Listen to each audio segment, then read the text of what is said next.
안녕하세요. 이야기꾼입니다. 복잡한 세상 잠시 내려놓고 이야기의 불빛 아래 편안한 시간 보내시길 바랍니다. 오늘 들려드릴 이야기는 결혼식장에서 시어머니가 제 결혼 지원금 2억을 시동생 집 사주는데 기부하겠다고 폭탄 선언을 했습니다. 사회자가 저에게 동의하냐고 묻더군요. 저는 웃으며 딱 한 가지 행동을 했고 시댁 식구들은 전부 미친 듯이 망신을 당했습니다. 입니다. 결혼 행진곡의 여운이 귓가를 맴도는 듯했습니다. 공기 중에는 향수와 생화, 그리고 달콤한 디저트 향이 뒤섞여 있었죠.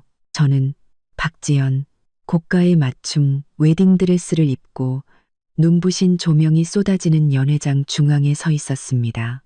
제 손은 방금 법적 남편이 된 강민준의 팔에 걸려 있었죠. 아래에는 하객들이 가득했고 그들의 얼굴에는 진심인지 가식인지 모를 축복의 미소가 어려 있었습니다. 저희 부모님은 주빈석에 앉아 흐뭇함과 서운함이 섞인 눈으로 저를 바라보고 계셨죠. 저를 위해 준비해 주신 결혼 지원금 2억 원은 단순한 사랑의 표현이 아니라 새로운 집에서 제가 기죽지 않고 살길 바라는 마음이었습니다. 사회자는 시어머니의 먼 친척이었습니다. 그는 능수능란한 말솜씨로 분위기를 한껏 고조시키고 있었죠. 모든 것이 완벽해 보였습니다. 제가 수없이 꿈꿔왔던 결혼식 장면 그대로였죠. 하지만 제 마음 한구석에서는 알아채기 힘든 불안감이 스멀스멀 피어오르고 있었습니다. 그 불안감은 오늘따라 유난히 활짝 웃는 시어머니의 미소 때문이기도 했고 시동생 강민우의 눈빛에 감춰지지 않는 더위양양한 기색 때문이기도 했습니다. 무엇보다 강민준이 이따금 제 시선을 피하고 그의 손바닥이 축축하게 젖어 있었기 때문이었죠. 저는 그저 너무 긴장해서 그런 걸 거라고 스스로를 다독였습니다. 오늘이 지나면 우리는 진짜 한 가족이 되는 거니까요. 사회자가 반지 교환 후 키스 순서로 넘어가려던 바로 그때였습니다. 시어머니가 갑자기 자리에서 일어나더니 환한 미소를 지으며 사회자의 마이크를 빼앗아 들었습니다. 존경하는 하객 여러분, 그리고 친지 여러분. 오늘 제 아들 민준이와 며느리 지현이의 결혼식에 와주셔서 정말 감사합니다. 시어머니의 목소리가 스피커를 통해 연회장 전체에 울려 퍼지며 모든 사람의 이목을 집중시켰습니다. 저는 품위 있는 미소를 유지했지만 심장이 쿵 내려앉았습니다. 식순에는 시어머니의 단독 축사가 없었거든요. 저는 반사적으로 강민준을 쳐다봤지만 그는 살짝 고개를 돌려 제 시선을 피했습니다. 그 불안감이 순식간에 증폭되었죠. 시어머니는 말을 이어갔습니다. 처음에는 제가 참하고 예쁘다며 몇 마디 칭찬을 하더니 이내 화제를 돌렸습니다. 저희 같은 부모들의 가장 큰 소원은 자식들이 잘 사는 거지요. 민준이와 지연이는 둘 다 직장도 안정적이라 미래가 크게 걱정되지 않습니다. 하지만 저희 집에 아직 장가 못 간 작은 아들 민우가 있습니다. 나이도 적지 않은데 결혼해서 집 사는 게 가장 큰일 아니겠습니까? 심장이 빠르게 뛰기 시작했습니다. 불길한 예감이 등골을 타고 오르는 것 같았죠. 오늘 같은 날 이 자리에서 시동생 집 얘기를 왜 꺼내는 걸까요? 역시나 시어머니의 다음 말은 제 귀에 천둥처럼 내리꽂혔고 모든 하객을 충격에 빠뜨렸습니다. 그래서 오늘 이 좋은 날을 빌어 기쁜 소식 하나를 발표하려고 합니다. 우리 지연이가 정말 우리 강씨 가문에 복덩이처럼 굴러 들어온 며느리입니다. 마음 씀씀이가 어찌나 넓고 사려 깊은지 자신의 부모님이 주신 결혼 지원금 2억 원을 선뜻 내놓아서 동생 민우의 아파트 계약금을 먼저 보태주기로 했습니다. 민우의 인생 대사를 먼저 해결해 주기로 한 거죠. 이렇게 착하고 대의를 아는 우리 며느리 박지연에게 가장 뜨거운 박수를 보내주십시오. 쿵. 머릿속이 하얘졌습니다. 결혼 지원금 2억을 시동생 집 사주는데 쓴다고? 제가 먼저 제안했다고요? 한 글자 한 글자가 독이 묻은 바늘처럼 고막을, 그리고 심장을 후벼 팠습니다. 제가 언제 그런 말을 했단 말입니까? 그 2억은 저희 부모님이 평생 아껴 모으시고 제가 직장 생활 몇 년간 모은 돈까지 합쳐진 돈입니다. 저와 강민준의 새로운 가정을 위한 종잣돈이자 시댁에서 저의 든든한 버팀목이 되어줄 돈이었죠. 그런데 어째서 순식간에 시어머니의 입을 통해 제가 시동생에게 먼저 제안해서 주는 선물이 되어버린 걸까요? 객석은 술렁이기 시작했습니다.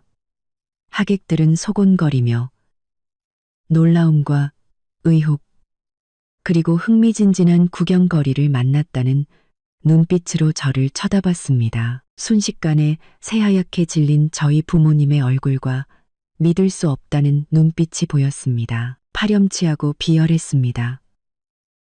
이건 명백히 계획된 강탈이었습니다. 파렴치하고 수많은 사람들 앞에서 결혼식이라는 특수한 상황을 이용해 도덕적 잣대를 들이대며 저에게 이있지도 않은 자발적 증여를 인정하라고 강요하는 것이었죠. 만약 제가 이 자리에서 반대한다면 저는 대의를 모르고 시부모에게 불효하며 시동생을 아끼지 않는 며느리가 될 겁니다. 만약 제가 이 모욕을 참고 삼킨다면 그 2억은 그대로 시동생에게 넘어가고 다시는 돌려받지 못하겠죠. 손가락 끝이 차갑게 식었고 손톱으로 손바닥을 깊게 파고들어야 겨우 서 있을 수 있었습니다. 저는 강민준을 세차게 쳐다보며 눈으로 물었습니다. 알고 있었어? 너도 공범이야. 강민준의 얼굴 역시 잿빛이었습니다. 입술을 달싹였지만 한마디도 내뱉지 못했죠. 그저 애원하는 듯한 눈빛으로 저를 바라볼 뿐이었습니다. 그저 저를 바라볼 뿐이었습니다. 그 순간 제 마음은 나락으로 떨어졌습니다. 그는 모르는 게 아니었습니다. 알고 있었고 심지어 묵인했던 겁니다. 그는 자신의 인생에서 가장 중요한 이 순간에 가족의 편에 서서 저를 함정으로 밀어넣는 것을 선택한 것입니다. 시어머니는 마치 대단한 일을 해낸 사람처럼 의기양양하게 웃고 있었습니다. 시동생 강민우는 입이 귀에 걸려서는 형수님 최고, 이제 내 집 생긴다 하는 역겨운 표정을 짓고 있었죠. 사회자 역시 공범인 게 분명했습니다. 그는 바로 마이크를 이어받아 극도로 감상적인 어조로 말했습니다. 와, 정말 감동적입니다. 신부님 얼굴만 아름다운 게 아니라 마음은 더 고우시군요. 이렇게 대의를 아시고 가족의 화목을 위해 큰 희생과 헌신을 하시다니요. 다시 한번 우리 신부 박지연 양에게 큰 박수 부탁드립니다. Sparsely, applause rang out, but it was mostly drowned out by whispers. The MC held the microphone in front of me, his face plastered with a fake smile, but his voice carried an undeniable pressure.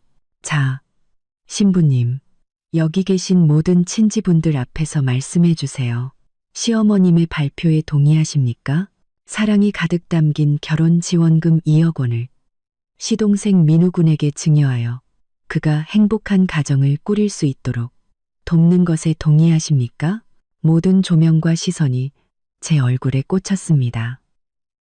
시어머니는 승리를 확신했고 시동생은 잔뜩 기대에 부풀어 있었으며 강민주는 시선을 피하고 있었습니다.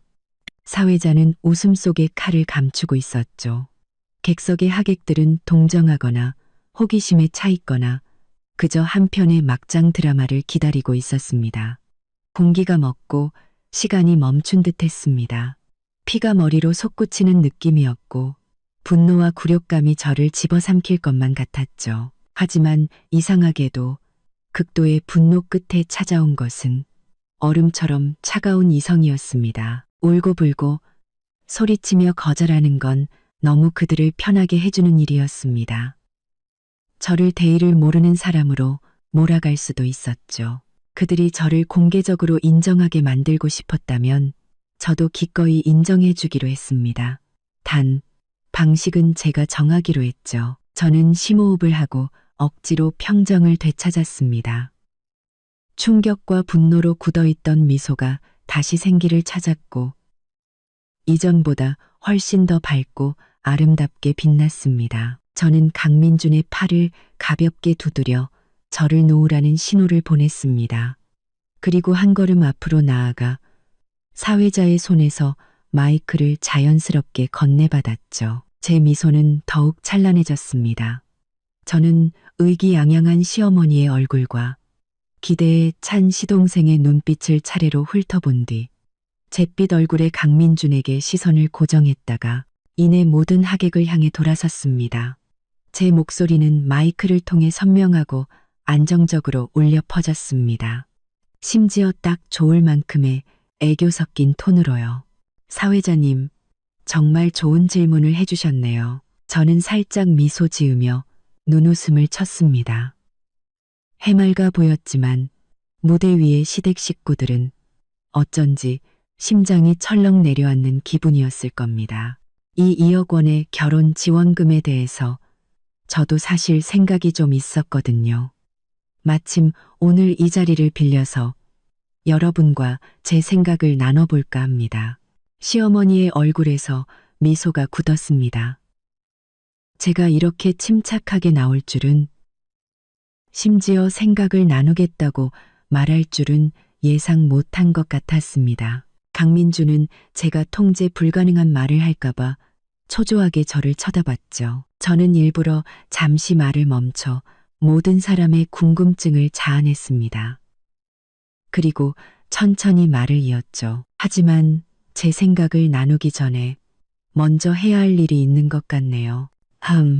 말을 마친 저는 완벽한 미소를 유지한 채 모든 이에 의아하고 호기심 어리고 긴장된 시선 속에서 시댁 식구들 모두가 앞으로 미친 듯이 망신을 당하게 될 바로 그 행동을 했습니다. 저는 천천히 하지만 단호하게 손을 들어 머리로 가져갔습니다. 정성껏 올린 신부의 머리 위에 꽂혀 있던 저희 어머니께서 물려주신 원앙처럼 행복한 결혼과 가문의 번영을 상징하는 옥비녀를 가볍게 뽑아들었습니다. 그 비녀는 전체가 맑은 비취색으로 외할머니께서 어머니께, 그리고 어머니께서 제가 시집가기 전 제게 소중히 건네주신 것이었습니다. 애군을 막고 평안을 가져다주며 우리 박씨 가문딸의 상징이라고 하셨죠.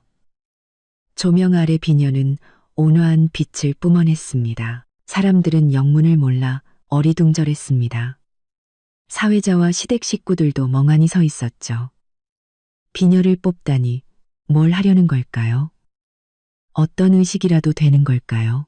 하지만 제 행동은 멈추지 않았습니다. 비녀를 뽑자 정성껏 빗어 올렸던 머리카락이 폭포수처럼 쏟아져 내려 새하얀 웨딩드레스 위에 흩뿌려졌습니다. 아찔할 만큼 아름다웠지만 동시에 결연한 의지가 느껴지는 모습이었죠. 그리고 저는 그 옥비녀를 손에 쥔 채 모든 이의 경악 어린 시선 속에서 소중히 간직하는 대신 비녀에 뾰족하진 않지만 단단한 끝부분으로 수백만 원을 호가하는 유명 디자이너의 맞춤 웨딩드레스 자락을 겨눴습니다. 치이크, 날카롭고 선명하게 옷감이 찢어지는 소리가 제 앞에 마이크를 통해 무한대로 증폭되어 결혼식장 구석구석으로 퍼져나갔습니다. 모두가 경악했습니다.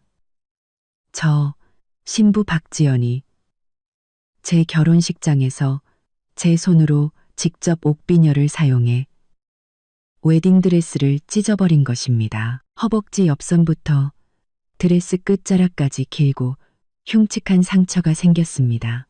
값비싼 원단과 정교한 레이스가 순식간에 망가졌죠. 그 순간 시간은 정말로 멈췄습니다.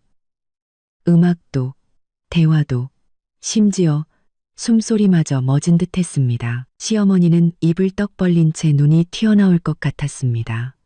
그 승리를 확신하던 미소는 산산조각 났고 믿을 수 없다는 경악만이 남았죠. 시동생 강민우의 의기양양한 표정은 바보처럼 멍한 표정으로 변했습니다. 사회자는 손에 든 식순 종이를 떨어뜨릴 뻔했습니다.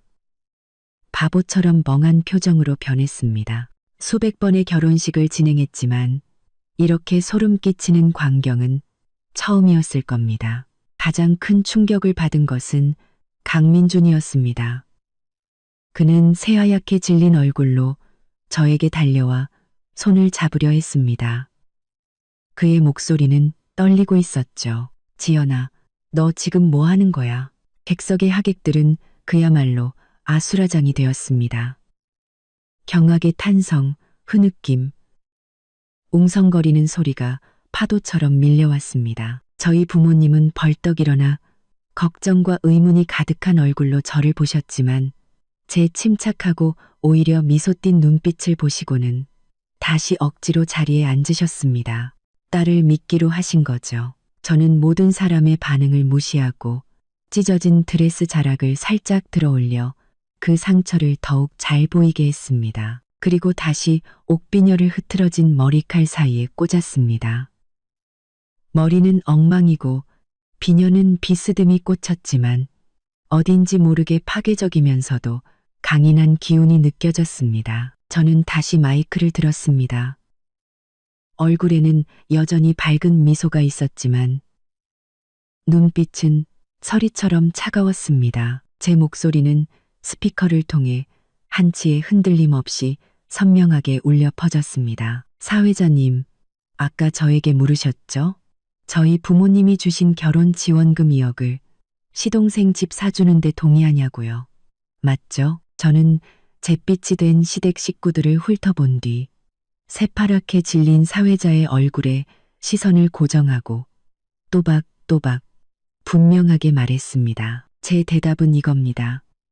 저 박지연은 오늘 이 자리에서 모든 친지분들을 모시고 선언합니다. 강시댁에서 저 박지연이라는 사람과 제 부모님이 주신 제 결혼 자금을 제 동의 없이 마음대로 처분하고 증여하고 당신들 집안의 대의를 위해 희생시킬 수 있는 대상으로 여긴다면 저는 잠시 말을 끊고 더욱 요염하게 미소 지으며 단호하게 말했습니다. 그렇다면 이 결혼 오늘 여기서 끝냅니다. 이 결혼식은 이 시간부로 무효입니다. 그리고 그 2억 원에 대해서는 저는 비웃음을 흘렸습니다. 끝없는 조롱을 담아서요. 당신들 강씨 집안은 단 10원도 구경할 생각 마세요. 차라리 그 돈을 한강에 던져버릴지언정 저를 계산하고 등쳐먹으려는 은혜도 모르는 족속들에게는 단 한 푼도 줄 수 없습니다. 이 찢어진 웨딩드레스는 바로 당신들이 벗어던진 위선의 가면입니다. 저 박지연, 시집 안 갑니다. 말을 마치자마자 저는 망설임 없이 마이크를 넋이 나간 사회자에게 던져버렸습니다. 그리고 찢어진 웨딩드레스 자락을 들고 등 뒤에서 미친 듯이 소리치는 시댁 식구들과 저를 막으려는 강민준, 그리고 천장이 떠나갈 듯한 하객들의 함성을 무시한 채 고개를 꼿꼿이 들고 등을 곧게 펴고 한 걸음 한 걸음 단호하게 저희 부모님을 향해 걸어갔습니다. 등 뒤로는 시어머니의 분노에 찬 비명, 시동생의 당황한 중얼거림, 사회자의 횡설수설하는 수습 멘트, 그리고 강씨 집안 전체가 사회적으로 매장당하는 극도의 망신 현장이 펼쳐지고 있었습니다.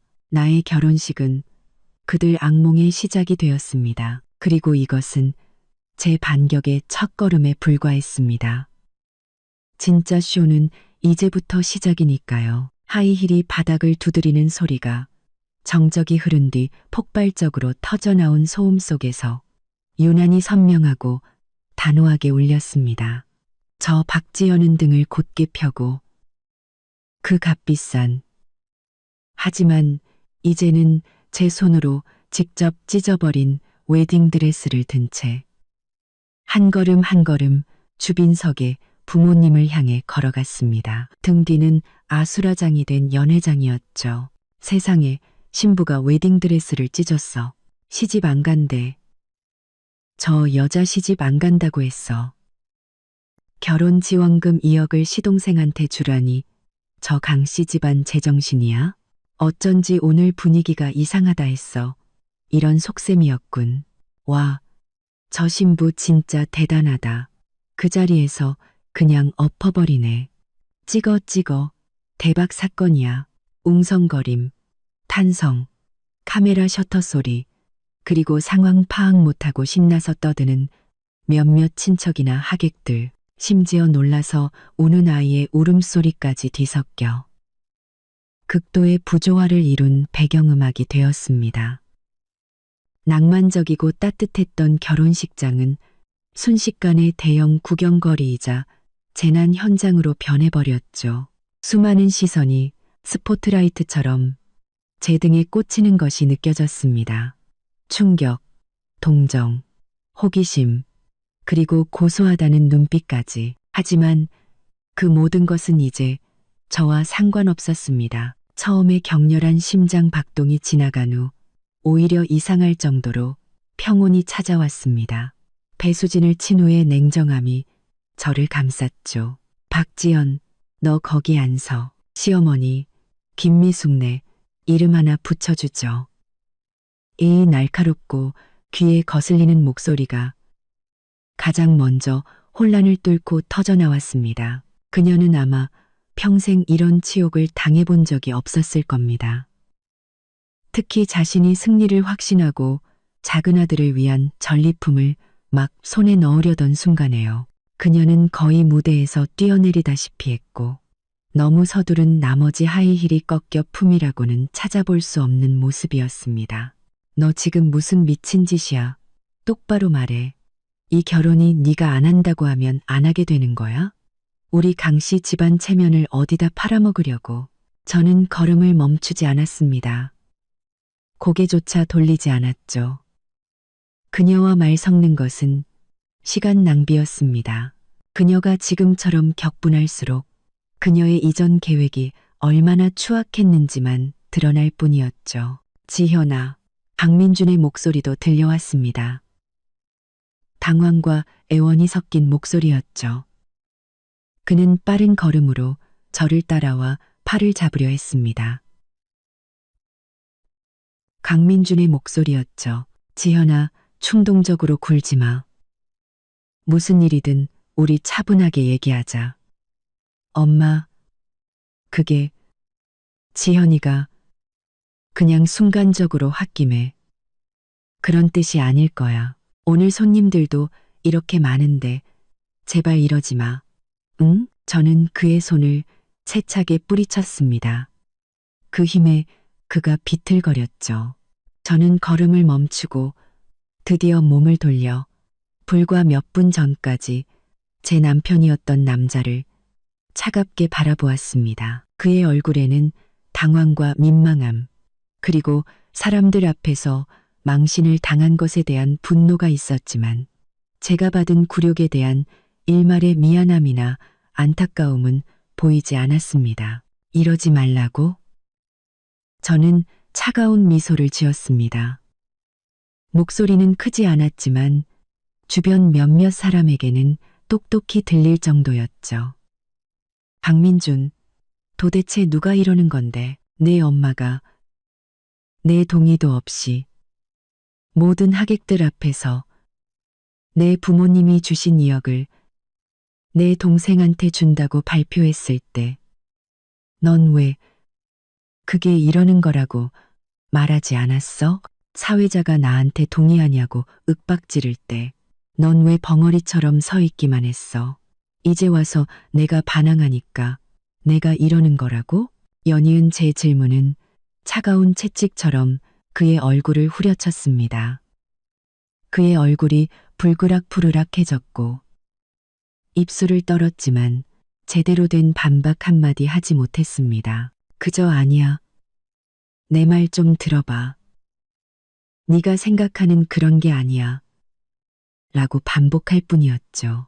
해명, 저는 비웃었습니다. 그 해명은 내 좋은 엄마랑 좋은 동생한테나 가서 해. 우리 사이엔 더 할 말 없어.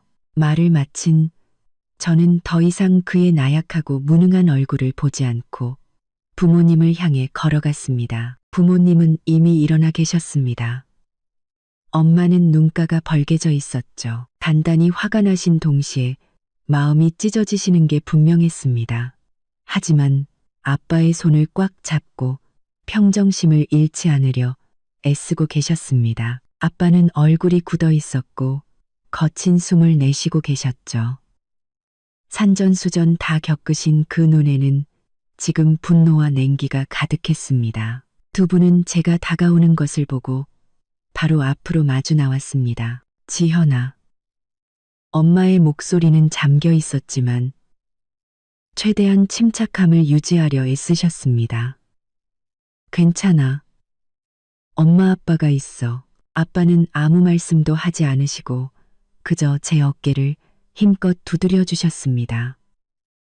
그 힘에서 말없는 지지와 아빠가 해결해 주겠다는 결심이 느껴졌습니다. 그수의 어깨를 힘껏 두드려 주셨습니다. 그 순간 제 모든 강인함이 무너져 내릴 뻔했지만 지금은 약해질 때가 아니라는 것을 알았습니다. 엄마, 아빠, 우리 가요. 저는 엄마의 팔짱을 끼고 차분하지만 단호한 목소리로 말했습니다. 어딜까? 시어머니 김미숙이 이미 우리 앞까지 달려와 길을 막았습니다. 그녀는 머리가 헝클어져 있었고 분노로 얼굴이 일그러져 있었습니다. 그녀는 제 코앞에 손가락질하며 소리쳤습니다. 박지현, 너 오늘 이 문 밖으로 한 발짝이라도 나가기만 해봐. 내 아들 결혼식을 이 꼴로 만들어 놓고 그냥 가버리겠다고? 어림없어. 그 2억, 네가 우리 강씨 집안의 시집온 이상 우리 집 돈이야. 내가 어떻게 쓰든 네가 이래라 저래라 할 게 아니라고. 당장 돌아가서 사회자한테 방금 건 농담이었다고 말하고 하객들한테 사과해. 결혼식 계속 진행해. 안 그러면 어쩔 건데. 아빠가 드디어 입을 여셨습니다. 목소리는 낮았지만 오랫동안 윗사람으로서 살아온 위엄과 차가운 분노가 담겨 있었죠. 아빠는 한 걸음 앞으로 나와 저를 등 뒤로 보호하며 날카로운 눈빛으로 김미숙을 쏘아 보았습니다. 김미숙 씨, 내 딸이 당신들 집에 시집 가는 건 민준이랑 잘 살아보라고 가는 거지. 당신들 집안의 현금 인출기가 되려고 가는 게 아니오. 당신들 강씨 집안 참 뻔뻔하고 계산적 기구려. 이렇게 많은 사람들 앞에서 내 딸 돈을 강제로 뺏어서 당신 작은아들한테 주려고 하다니. 우리 박씨 집안이 죽은 줄 아시오? 평소 온화하고 신사적이신 아빠였지만 진심으로 화가 나셨을 때에 기세는 사람을 압도했습니다. 김미숙은 그 기세에 잠시 주춤했지만 이내 특유의 억척스러움으로 허리에 손을 얹고 소리쳤습니다. 사돈어른, 말씀이 지나치시네요. 뭐가 강제로 뺏는 겁니까? 저는 발표한 것뿐이에요. 지연이가 전에 다 동의했던 거라고요. 이제 와서 말을 바꾸고 웨딩드레스까지 찢으며 결혼식을 망친 건 당신들 박씨 집안이 딸 교육을 잘못 시킨 탓이죠. 이런 미친. 엄마가 더는 참지 못하고 온몸을 떨며 소리쳤습니다. 내 딸이 언제 당신들한테 동의했어. 이건 명백한 협박이야. 내 딸이 마음 약한 거 이용해서 등쳐먹으려는 거 아니야? 잘 들어. 이 결혼 우리 안 해. 지연아, 가자. 저런 집구석이랑 1분 1초도 더 있기 역겨워. 아이, 맞습니다. 안 합니다. 제 큰아버지, 아빠의 형님도 일어나셨습니다. 그는 키가 크고 체격이 좋았는데 험악한 표정으로 말했죠. 강씨 집안 덕분에 오늘 구경 잘했네. 이게 어디 시집 보내는 거야. 날강도지. 여기 계신 친지 여러분. 똑똑히 보십시오. 강씨 집안이 먼저 의리를 저버린 겁니다. 나중에 딴소리 하지 마시라고요. 우리 박 씨 집안 친척과 친구들도 펀펀이 일어나 강 씨 집안 사람들을 향해 따지기 시작했습니다. 강 씨 집안 쪽은 영문 모르는 몇몇 친척이 아직 화해를 주선하려 했지만 대부분은 체면을 구겼다고 생각해 굳은 표정이었습니다. 김미숙의 친정 식구들도 싸움에 가세하면서 현장은 순식간에 난장판이 되었습니다. 말다툼과 욕설이 끊이지 않았죠. 시동생 강민우는 무대 위에서 완전히 얼어붙어 있었습니다. 그는 일이 이렇게 될 줄은 상상도 못했을 겁니다. 그의 아파트 꿈이 눈앞에서 날아갈 판이었죠. 그는 초조하게 강민준을 붙잡았습니다. 형, 말 좀 해봐.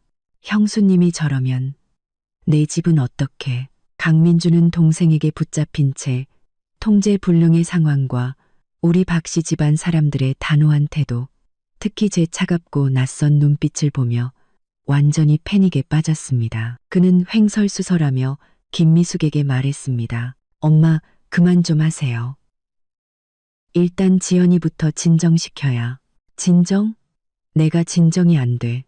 김미숙은 완전히 막 나가기 시작했습니다. 그녀는 바닥에 주저앉아 허벅지를 치며 울부짖기 시작했습니다. 아이고, 내 팔자야. 이게 무슨 며느리야. 이 늙은이를 죽이려고 작정했구나. 결혼식장에서 웨딩드레스를 찍고 시집 안 간다고? 우리 강씨 집안을 온 동네 웃음거리로 만들 셈이야. 나 못 살아. 그녀의 첫째 울고, 둘째 떼쓰고, 셋째 드러눕는 작전은 상황을 더욱 추하게 만들었습니다. 하객들은 고개를 젓거나 경멸의 눈초리를 보내거나 이 흥미로운 장면을 놓칠세라 휴대폰으로 촬영했습니다. 사회자는 무대 위에서 마이크를 들고 땀을 뻘뻘 흘리며 헛되이 외쳤습니다. 하객 여러분, 조용히 해주십시오. 이건 다 오해입니다. 오해. 다들 진정하세요. 하지만 아무도 그를 신경 쓰지 않았습니다. 저는 이 막장 드라마를 차갑게 지켜봤습니다. 마음속에는 일말의 동요도 없이 차가운 조소만이 가득했죠. 이게 내가 시집 가려던 집안이고 이게 나한테 잘해주겠다던 남편이었습니다. 가요. 저는 다시 부모님께 말했습니다.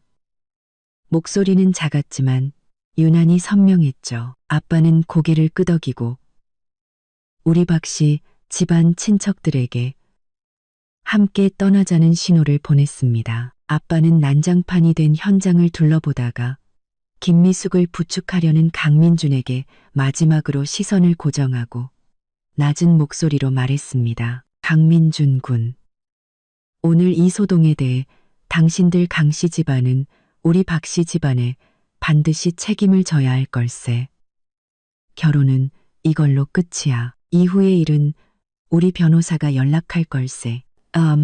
말을 마친 아빠는 저와 엄마를 보호하며 우리 박씨 집안 일행은 모든 하객의 복잡한 시선 속에서 당당하게 연회장 문을 향해 걸어나갔습니다. 등 뒤로는 김미숙의 돼지 멱다는 소리 같은 울음소리, 강민우의 무능한 불평, 사회자의 창백한 변명, 그리고 강씨 집안 다른 친척들의 수습하려는 소음이 들려왔습니다. 강민준이 따라오려 했지만 친척들에게 붙잡혔고 우리 집안 사람들의 차가운 시선에 결국 발을 떼지 못했습니다. 연회장을 나와 소란스러움에서 벗어나자 복도는 이상할 정도로 조용했습니다. 창문으로 들어온 저녁바람이 약간의 한기를 머금고 제 헝클어진 머리카락과 찢어진 웨딩드레스를 스쳐 지나갔습니다. 지현아, 괜찮니? 엄마가 제 손을 꼭 잡고 걱정스럽게 물으셨습니다. 저는 고개를 저으며 지쳤지만 후련한 미소를 지었습니다. 엄마, 저 괜찮아요. 오히려 지금처럼 정신이 맑았던 적이 없어요. 네, 정신이 맑았습니다. 비록 마음 한구석이 잘못된 사랑과 어리석었던 기대 때문에 아팠지만 그보다 함정에서 벗어나 새로운 삶을 얻은 듯한 해방감이 더 컸습니다. 웨딩드레스 한 벌과 한바탕 소동으로 한 집안의 본 모습을 알게 되었으니 대가는 컸지만 가치 있는 일이었습니다. 탈의실로 돌아가 저는 재빨리 웨딩드레스를 벗고 평상복으로 갈아입었습니다. 찢어진 고가의 웨딩드레스를 보며 저는 아무런 미련도 느끼지 않았습니다. 그것은 마치 저와 강민준의 짧고 거짓된 사랑, 그리고 결혼에 대한 제 비현실적인 환상처럼 완전히 산산조각 났으니까요. 휴대폰은 미친 듯이 울리고 있었습니다. 수많은 카톡 메시지와 부재중 전화가 쏟아져 들어왔죠. 호기심에 묻는 사람, 위로하는 사람, 그리고 당연히 강민준의 장황한 변명과 애원이 담긴 메시지도 있었습니다. 저는 보지도 않고 바로 무음으로 설정했습니다. 지금은 이런 걸 신경 쓸 겨를이 없었죠. 저와 부모님, 그리고 몇몇 가까운 친척들은 호텔의 비상 통로를 이용해 혹시 모를 기자나 구경꾼들을 피해 빠져나왔습니다. 차에 올라 창밖으로 빠르게 스쳐 지나가는 네온 사인을 보며 저는 비로소 겉보기엔 아름다웠지만 속은 계산으로 가득했던 그 결혼식이 완전히 과거가 되었음을 실감했습니다. 아빠, 엄마.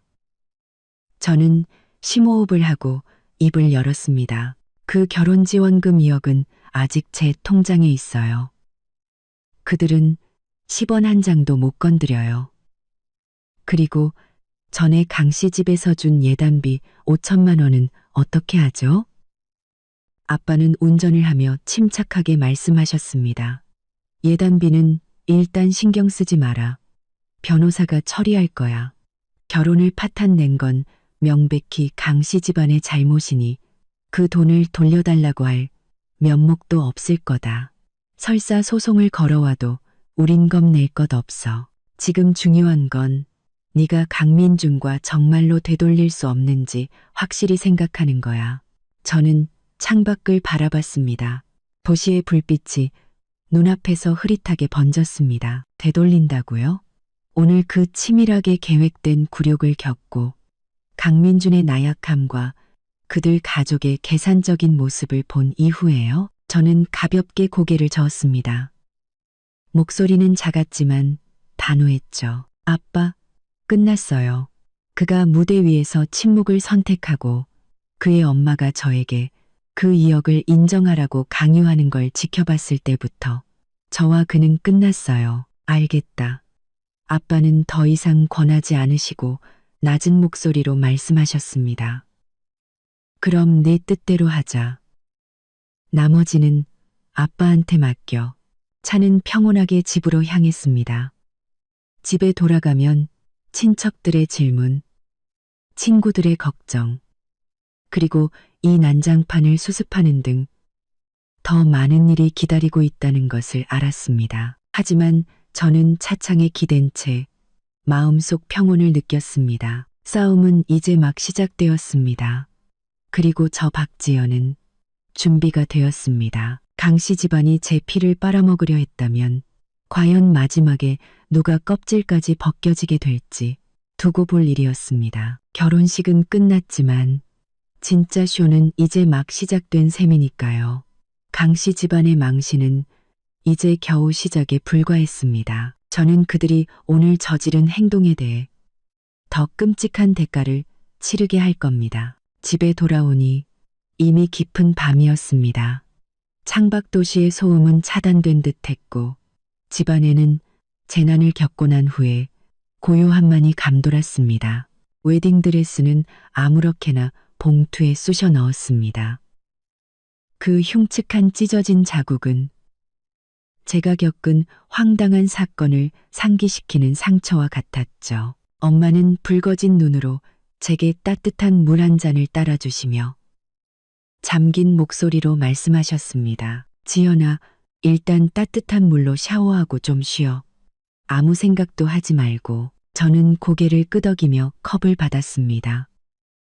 손끝이 차가웠습니다. 청끝이 뜨거운 물이 몸을 씻어내렸지만 사람들 앞에서 계산당하고 가장 가까운 사람에게 배신당한 그 끈적하고 역겨운 느낌은 씻겨나가지 않는 것 같았습니다. 거울은 수증기로 뿌옇게 변했고 저는 그 속에 흐릿한 제 모습을 보며 심장이 조여드는 것을 느꼈습니다. 웨딩드레스를 찍고 결혼을 파탄낸 것을 후회하는 게 아니었습니다. 그저 사랑이라는 환상에 빠져 잠재된 위험을 제대로 경계하지 못했던 과거의 어리석은 박지연이 안타까웠을 뿐입니다. 샤워를 하고 나오니 아빠가 거실 소파에 심각한 표정으로 앉아 계셨습니다. 앞에는 태블릿 PC가 놓여 있었죠. 엄마는 그 옆에 앉아 제 손을 꼭 잡으셨습니다. 지연아, 이리 와 앉아라. 아빠가 옆자리를 가리키셨습니다. 저는 자리에 앉아 심호흡을 했습니다.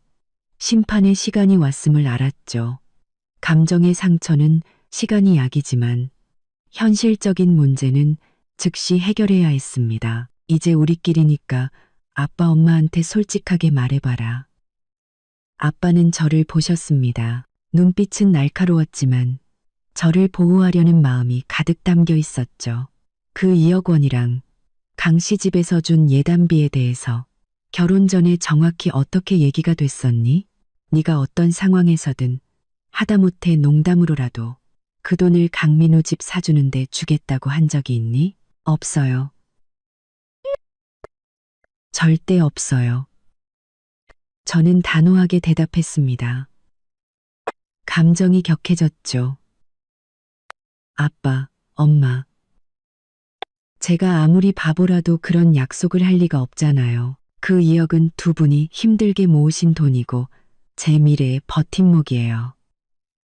제가 어떻게 그걸 시동생한테 줍니까? 저는 숨을 고르며 결혼 전의 일들을 자세히 회상하고 설명하기 시작했습니다. 반년 전쯤 결혼 얘기가 오가기 시작했어요. 처음엔 강 씨 집에서 예단비로 5천만 원을 주겠다고 먼저 제안했어요. 좋은 뜻이라고 했죠. 그때는 저도 그들이 꽤 성에 있다고 생각했어요.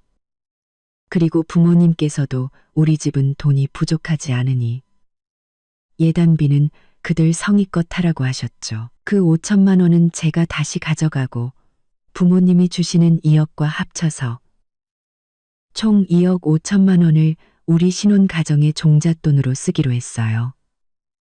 다시만 그 5천만 원을 우리 신혼 가정의 종잣돈으로 쓰기로 했어요. 차를 샀거나 새 아파트 계약금으로 쓰거나요. 강민준도 그때는 아주 기뻐하며 그 계획에 동의했어요. 문제는 2달 전쯤 생겼어요. 시동생 강민우가 여자친구가 생겼는데 관계가 급속도로 발전해서 결혼 얘기가 나왔대요. 그런데 여자 쪽에서 반드시 신혼집이 있어야 한다고 요구했다더군요.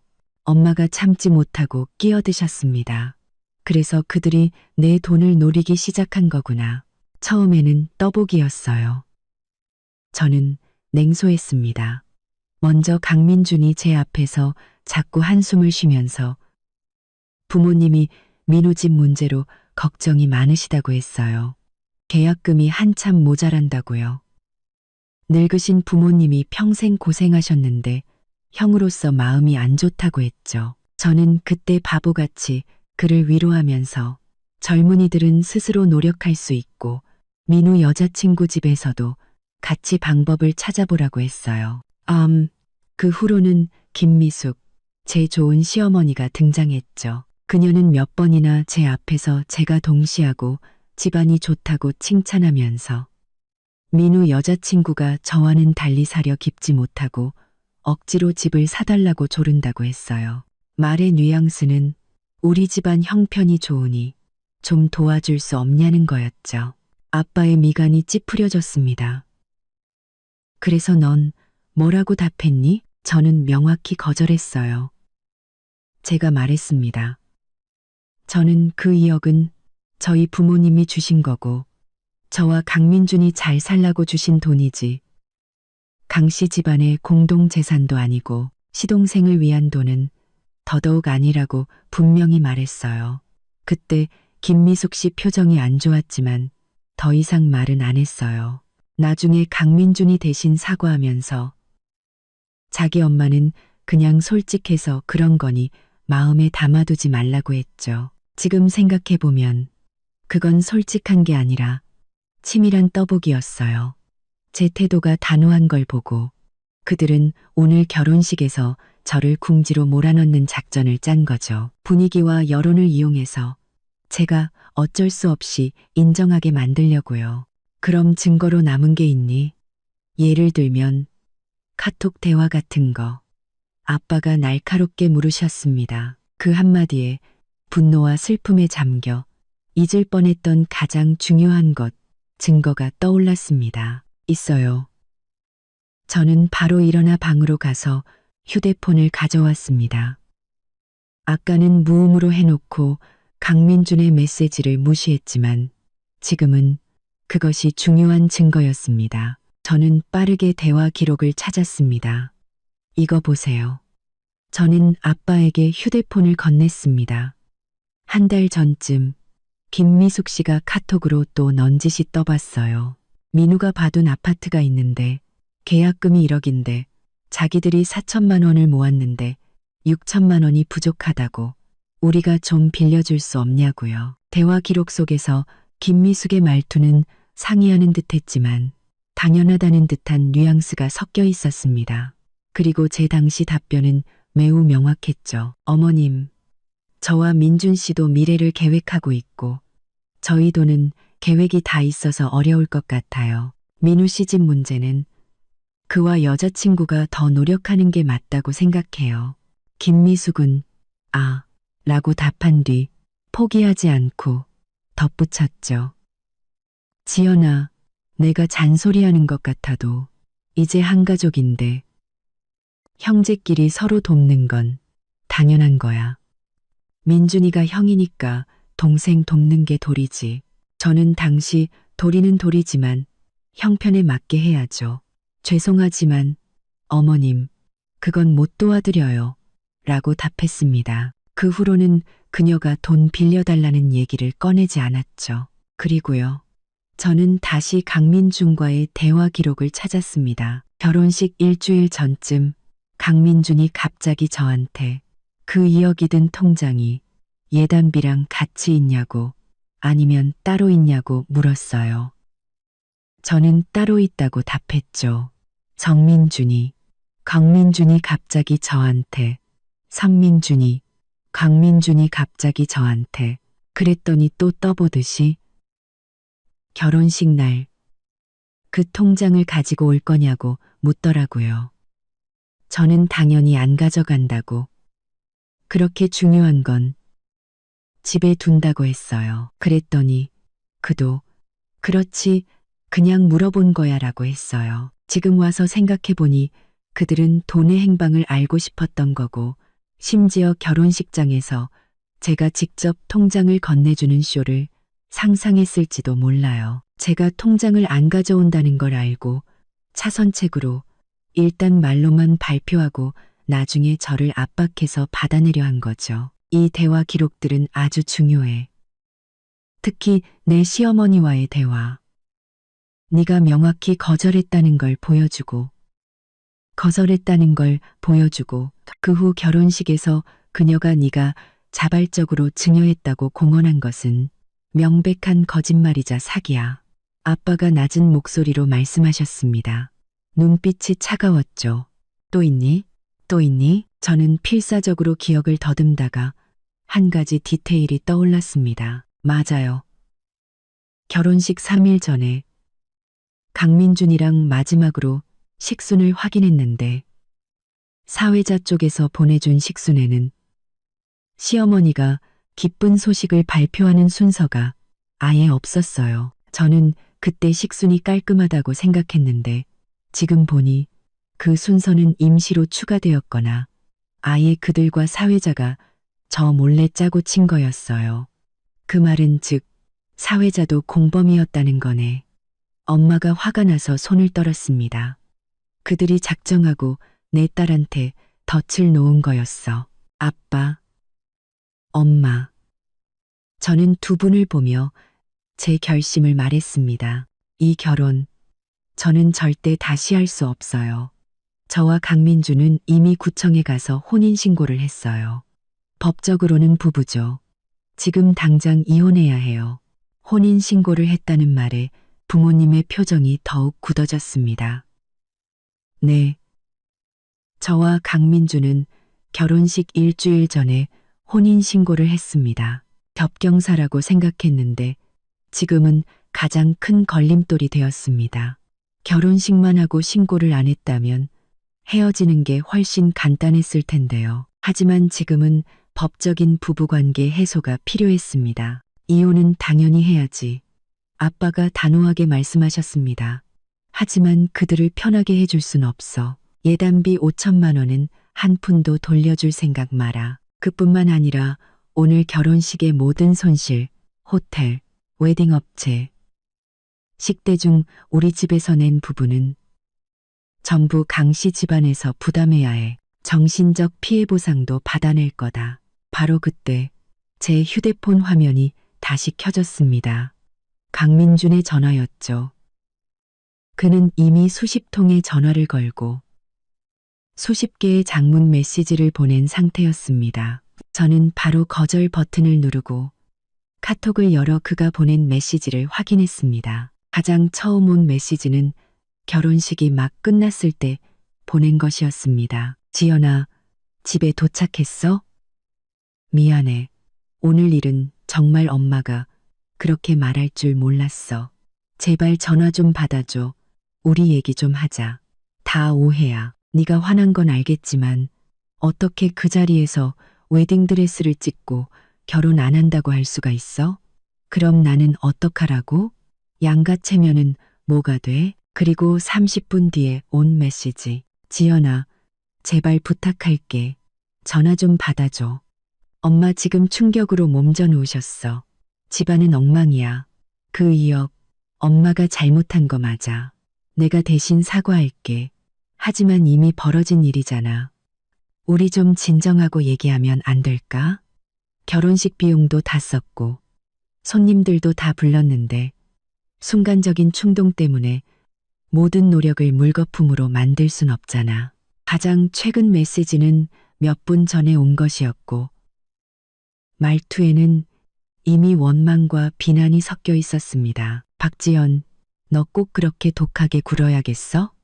우리 엄마가 잘못한 건 맞지만 네가 사람들 앞에서 웨딩드레스를 찍고 결혼을 망친 건 내 기분은 생각한 거야? 우리 둘의 미래는 생각한 거냐고? 넌 그렇게 나를 못 믿어? 우리 사이의 사랑이 그깟 돈 2억만도 못해? 마지막 메시지를 보고 저는 기가 막혀서 웃음이 나왔습니다. 저를 못 믿는다고? 사랑이 2억만도 못하다고? 정말 적반하장도 유분수였습니다. 그의 엄마가 모든 사람들 앞에서 제 결혼 자금을 강탈하려 했을 때 그는 침묵했고 제가 사회자에게 추궁당할 때 그는 외면했습니다. 이제 와서 저를 독하다고 돈만 밝힌다고 비난하는군요. 저는 그의 마지막 메시지를 바로 캡처했습니다. 그리고 이전에 김미숙과의 대화에서 돈 빌려주는 것을 거절했던 대화 기록 캡처. 그리고 시어머니 발표 순서가 없었던 사회자 식순 캡처와 함께 파일로 묶었습니다. 그리고 저는 주소록을 열어 이 변호사님이라고 저장된 번호를 찾았습니다. 이정훈 변호사님은 아버지 회사의 법률 고문으로 경제 분쟁과 이혼 소송에 능하기로 유명한 분이셨죠. 전화는 금방 연결되었고 이 변호사님의 차분한 목소리가 들려왔습니다. 여보세요, 지연 양. 이렇게 늦게 무슨 일인가? 그는 아직 결혼식에서 벌어진 일을 모르시는 듯 했습니다. 변호사님, 늦은 시간에 죄송합니다. 저는 최대한 평정심을 유지하며 말했습니다. 제가 좀 긴급한 상황에 처해서요. 제 결혼에 관한 일인데 사실 제가 오늘 결혼식장에서 결혼을 파기했습니다. 저는 간결하게 오늘 벌어진 일과 결혼 전 강씨 집안의 계산적인 행동들과 떠보기, 그리고 결정적인 대화 기록 증거들까지 모두 명확하게 설명했습니다. 이 변호사님은 전화기 너머에서 조용히 들으시다가 가끔 핵심적인 질문을 한두 개 던지셨습니다. 모든 이야기를 들으신 후 그는 몇 초간 침묵하시더니 입을 여셨습니다. 지현 양, 아주 잘했네. 그리고 아주 단호했어. 그런 상황에서는 즉시 결단을 내리는 게 최선이야. 그렇지 않으면 후환이 끝이 없지. 지연 양이 모아둔 증거들은 아주 유리해.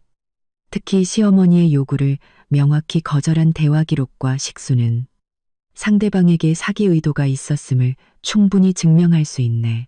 변호사님, 저는 지금 최대한 빨리 이혼하고 싶고 제 권리를 최대한 지키고 싶습니다.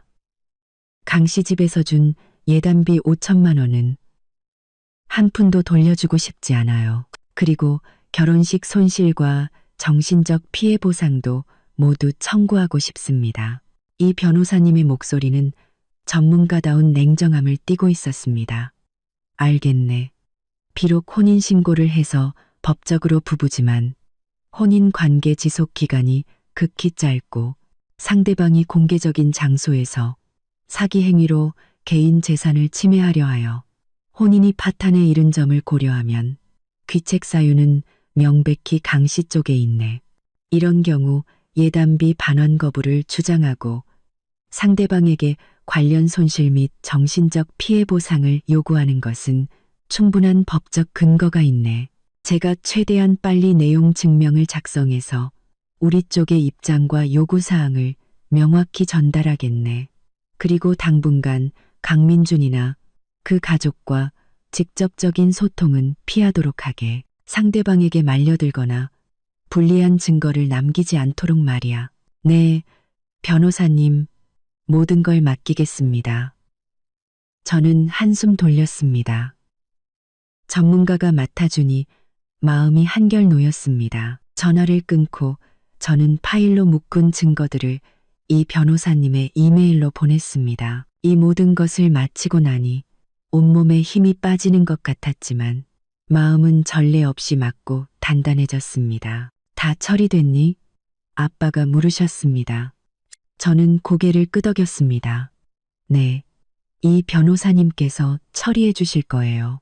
엄마가 안타까운 듯 제 어깨를 감싸 안으셨습니다. 내 새끼, 얼마나 힘들었을까. 그래도 다행이다. 일찍 알게 돼서 결혼하고 나서 저런 지옥에 빠지는 것보다야 100번 낫지. 네. 결혼식 한 번의 대가로 평생 핏발리며 살 운명을 피한 셈이니까요. 어쩌면 정말 다행인지도 모릅니다. 그때 제 휴대폰이 다시 한번 울렸습니다. 강민준이 보낸 마지막 카톡 메시지였습니다. 말투는 조금 부드러워졌지만 내용은 여전히 가소로웠습니다. 지연아, 네가 나를, 우리 엄마를 미워하더라도 문제는 해결해야 하잖아. 내일 우리 부모님이 댁으로 직접 찾아뵙고 얘기하고 싶어 하시는데 괜찮을까? 직접 찾아뵙고 얘기한다고? 저는 차갑게 입꼬리를 올렸습니다. 무슨 얘기를? 제 마음을 돌려서 강 씨 집안의 호구로 계속 남아달라고?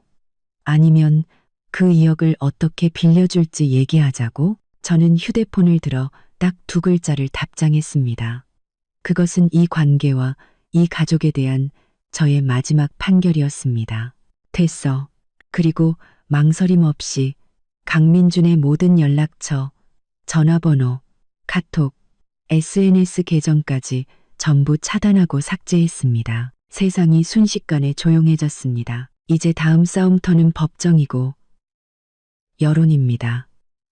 하지만 다시는 제 마음이 싸움터가 되는 일은 없을 겁니다.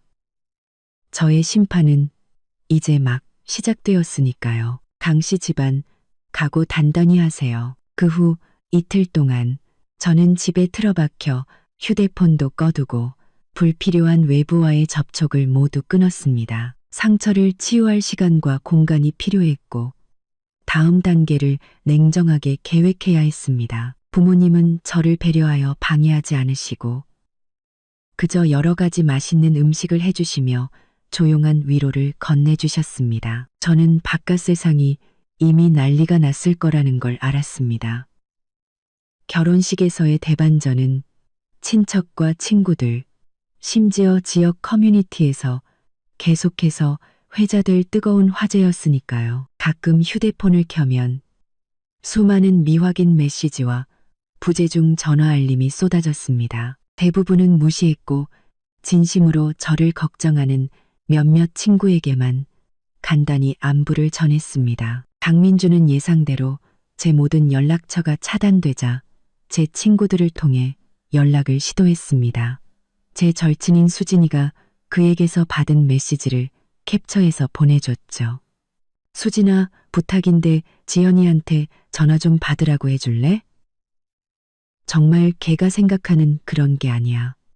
우리 사이에 큰 오해가 있어.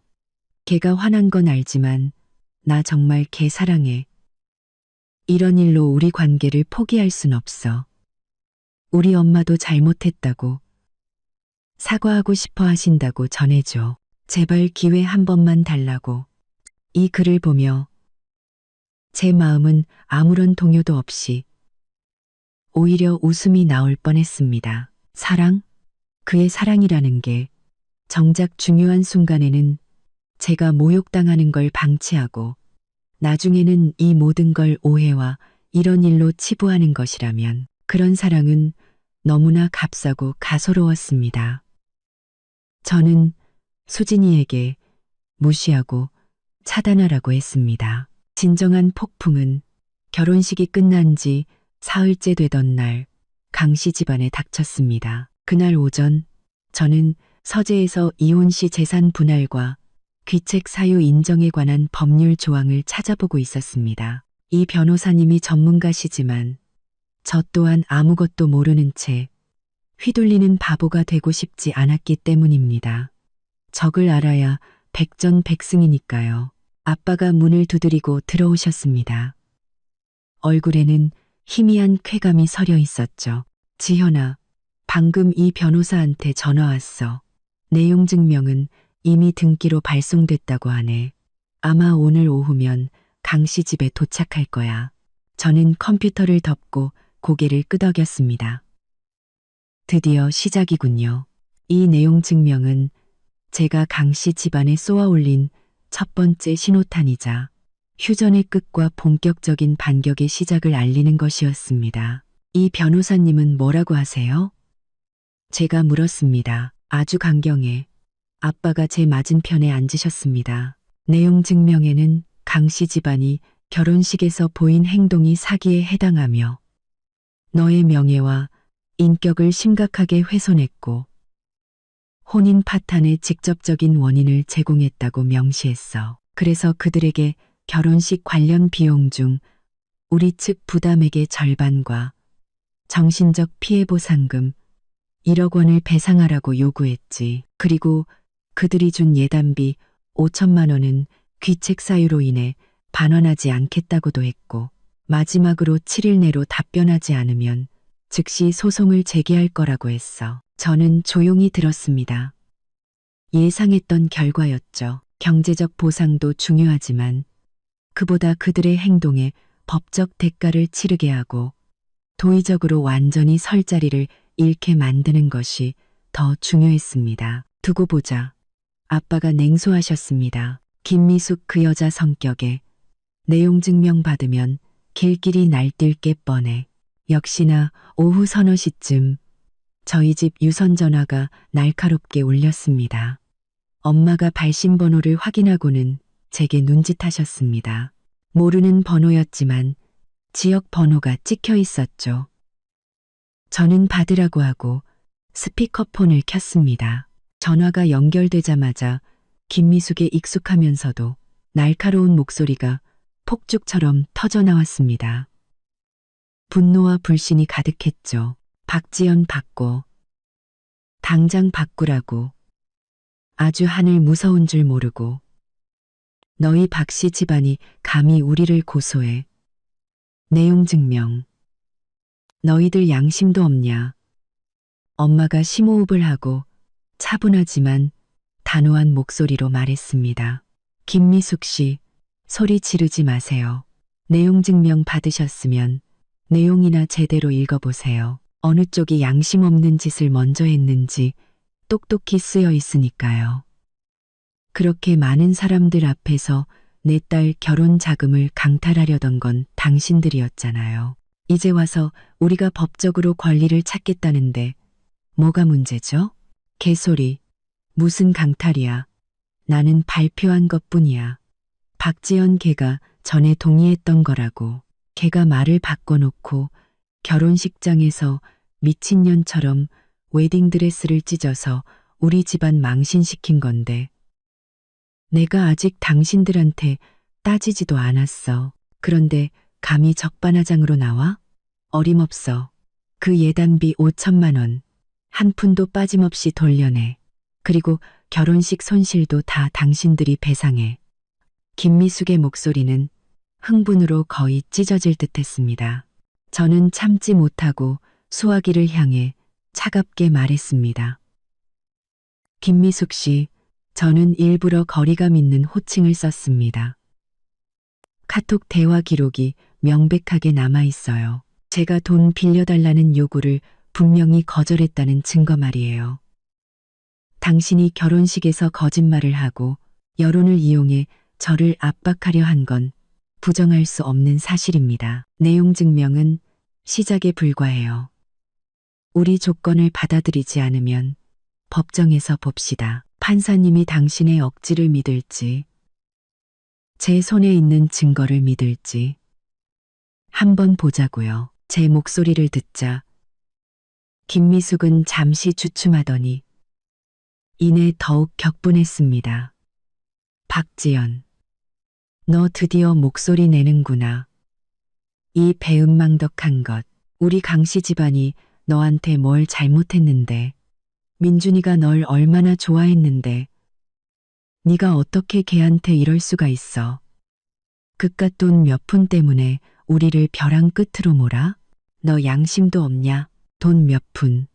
그녀의 파렴치한 논리에 기가 막혀 웃음이 나왔습니다. 그건 2억이에요. 우리 부모님의 피땀 어린 돈이라고요.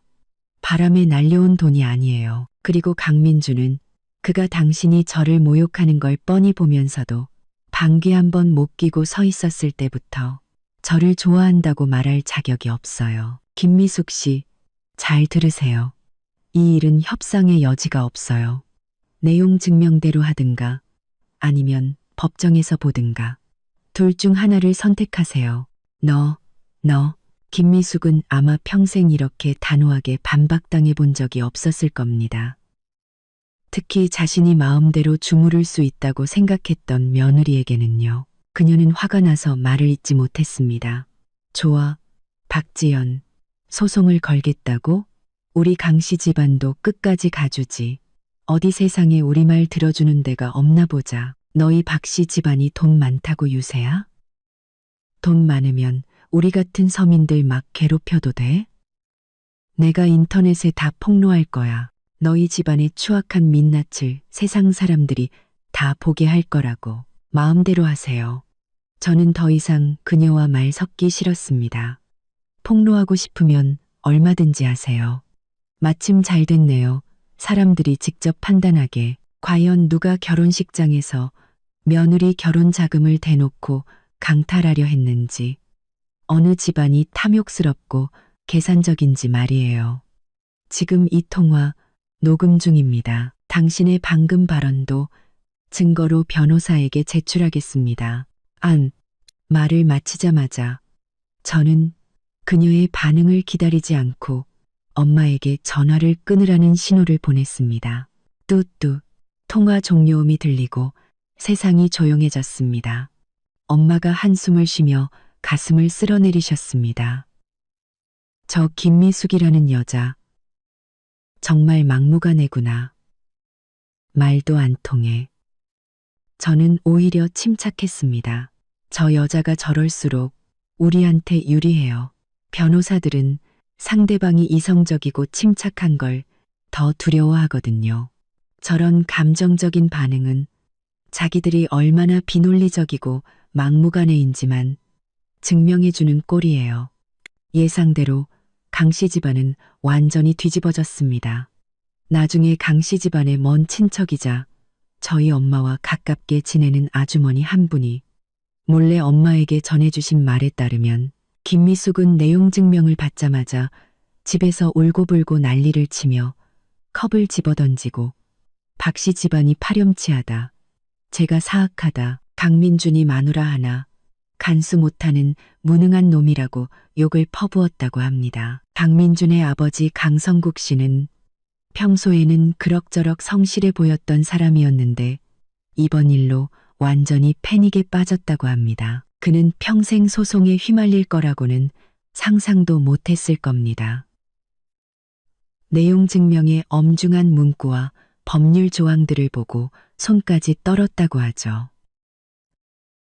그래서 그는 김미숙에게 왜 결혼식에서 그런 짓을 해서 이를 이 지경으로 만들었냐고 원망했고, 강민준 본인은 제게 연락하려다 실패하고 내용 증명까지 받자 완전히 무너져 내렸다고 합니다. 그는 아마 제가 단순히 화를 내는 게 아니라 정말로 그와 그리고 그의 집안과 완전히 선을 긋고 그것도 아주 단호한 방식으로 처리하려 한다는 것을 깨달았을 겁니다.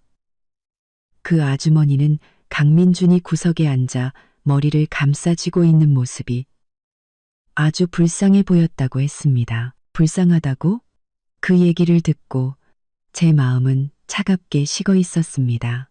진작 이럴 줄 알았으면 왜 그런 짓을 했을까요? 그가 침묵을 선택한 그 순간 이런 결과를 예상했어야 했습니다. 그의 불쌍함은 제가 무대 위에서 받았던 굴욕의 10,000분의 1에도 미치지 못합니다. 강민주는 막다른 길에 몰리자 제 큰아버지께 전화를 걸어 어른으로서 중재해달라고 부탁했다고 합니다. 큰아버지는 전화를 받자마자 그를 호되게 꾸짖으셨다고 하죠. 민준아, 큰아버지가 하는 말 잘 들어라. 너희 집안 이번 일은 정말 아니었다. 결혼식장에서 지연이를 그렇게 몰아세우는데 어떤 여자가 그걸 참겠냐. 이제 와서 무섭다고? 늦었어. 지연이는 우리 박씨 집안의 보물이야. 너희가 그렇게 함부로 대할 애가 아니라고. 내용 증명 받았으면 그대로 해. 쓸데없는 짓 하지 말고 다시 전화하면 너까지 욕먹을 줄 알아. 사방이 막힌 강민주는 완전히 손을 쓸 수 없게 되었습니다. 동시에 결혼식 파문 소식은 어느 친절한 하객이 찍었는지 모를 희미한 동영상과 함께 지역 커뮤니티와 SNS에 퍼지기 시작했습니다. 영상은 흔들렸지만 김미숙의 발표, 저의 반박, 그리고 웨딩드레스를 찢는 충격적인 장면은 알아볼 수 있었죠. 생생한 묘사와 함께 충격 실화, 결혼식장에서 시어머니가 며느리 결혼 자금 강탈 시도, 신부 빡쳐서 웨딩드레스 찢고 파혼 선언 같은 자극적인 제목으로 퍼져나갔습니다. 사생활 보호를 위해 핵심 정보는 모자이크 처리되었지만 뜨거운 논란을 일으키기엔 충분했습니다. 여론은 거의 압도적으로 제 편이었습니다. 강씨 집안의 탐욕과 추악함을 비난하고 저의 단호함과 용기를 칭찬했죠. 간혹 화해를 종용하는 목소리도 있었지만 곧 비난의 물결에 휩쓸려 사라졌습니다. 이런 여론은 강씨 집안에 엄청난 압박이 되었습니다. 그들은 법적으로 우리의 강경한 요구에 직면했을 뿐만 아니라 도덕적으로도 손가락질 받는 신세가 된 것입니다. 사회적 매장이 한 걸음 한 걸음 그들의 현실이 되어가고 있었습니다. 이 변호사님이 전화를 주셨습니다. 목소리에는 약간의 여유가 묻어났죠. 지연 양, 여론이 우리에게 아주 유리하게 돌아가고 있어. 이건 재판이 열리더라도 그들을 아주 불리한 위치에 놓이게 할 걸세. 그리고 등기 정보를 보니 상대방이 내용 증명을 수령했더군. 이제 7일의 시한이 시작됐어. 상황을 지켜보자고. 네, 변호사님, 수고 많으셨습니다. 저는 전화를 끊고 창가로 다가가 창밖의 분주한 거리를 내려다봤습니다. 내용 증명은 첫 단계, 여론은 지원 사격이었죠. 저는 강씨 집안, 특히 김미숙이 쉽게 굴복하지 않을 거라는 걸 알았습니다. 그녀는 분명 반격을 시도할 겁니다. 하지만 저는 준비가 되어 있었습니다. 이 싸움은 그들이 시작했고 저는 끝까지 상대해 줄 겁니다. 그리고 제가 원하는 것은 단순히 제 것을 되찾는 것뿐만 아니라 그들의 탐욕과 계산에 대해 뼈저린 대가를 치르게 하는 것이었습니다. 강씨 집안의 망신은 결혼식장에서 끝나지 않았습니다. 그것은 단지 개막식이었을 뿐입니다. 내용 증명은 깊은 물속에 던져진 폭탄처럼 강씨 집안을 뒤흔들었고 뒤따른 여론의 폭풍은 무자비한 해일처럼 그들의 위태로운 체면을 씻어내리며 추악한 민낯을 햇볕 아래 드러냈습니다. 김미숙은 역시나 가만히 있지 않았습니다. 그녀의 뼛속 깊이 밝힌 논리 속에서 잘못은 언제나 남의 탓이었습니다. 박씨 집안이 돈으로 변호사를 사서 협박하는 것은 갑질이었고 제가 결혼을 파기하고 망신을 준 것은 불효였으며 갑게 인터넷에서 얼굴도 모르는 사람들이 자기를 비난하는 것은 천인공노할 모함이었습니다. 그녀는 해명해야 했고 세상 사람들에게 박씨 집안의 진짜 모습을 보여줘야 했습니다. 그래서 내용 증명을 받은 다음 날 가입한 지 반나절도 안 된 분노에 찬 아이디의 계정이 지역의 인기 온라인 커뮤니티 몇 군데에 글을 올리기 시작했습니다. 제목은 매우 선동적이었죠. 피눈물로 고발합니다.